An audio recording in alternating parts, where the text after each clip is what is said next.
Okay, so here's my G0453Z that I called and talked to Dan about, and then there's my ZW there, and this machine, I can move this corner that's closest to the hand wheel, and this corner, these adjacent corners. Let's see if I can get out here.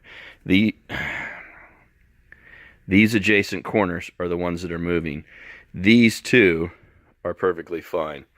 You see here, if I grab this corner right here, I can move this table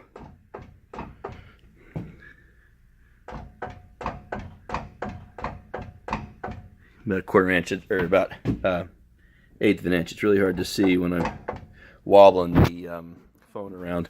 But if we get down in here, underneath here, get it all in, you can see how much that's moving.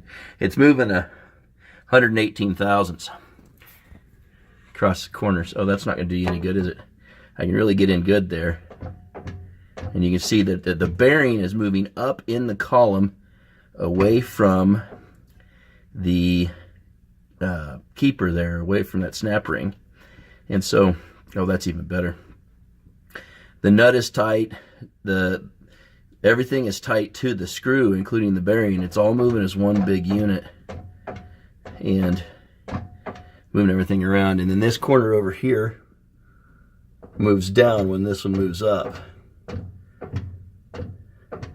It's not, that one doesn't move down near as much as this one does,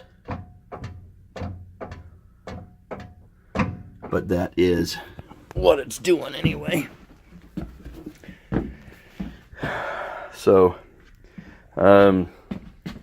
tried this earlier and I didn't get very good view. We'll see if I can get it to focus in on the screw. There's just not enough light to see into that screw, but you can see how much the hand wheel is even moving when I do it. And of course, this machine, you know, none of the gibs are tight on any of them, or none of the locking handles, but it's, I mean, rock solid. I can't move that at all. So that's the problem. Sure don't know what to do about it. And of course, I'm in a hurry to get a job done that we're behind on. But, you know, if you have any idea, I'd really appreciate it. Thanks, guys. As you can see, I got brave and went ahead and pulled the machine all the way apart, pulled the headstock off, and pulled the tubes out and the lead screws. And what seems to be the culprit is that the bearing, 306, it's a 6302Z bearing, it is inadequately held on these shafts and was able to push up over the what should have been a retaining gland there on the top end of the bearing, 49 thousandths of an inch in across the two corners. That equated to quite a bit of flop in there. You can see the line here in the pictures that I took. I marked that line before I had to force the bearing off, and I couldn't get it off with a puller. I ended up tearing it up with a bearing puller. And eventually I had to beat it off with a hammer and chisel. But I replaced it with a new 6302Z bearing and put the machine back together thinking, oh, hey, I've fixed the problem. And it did for, you know, a few minutes. But by the time we got done leveling the bed, it had already forced itself back up over that, what should be a retaining gland. So it's clearly a part that should have been rejected, or it's a really terrible design flaw or manufacturing defect, one or the other.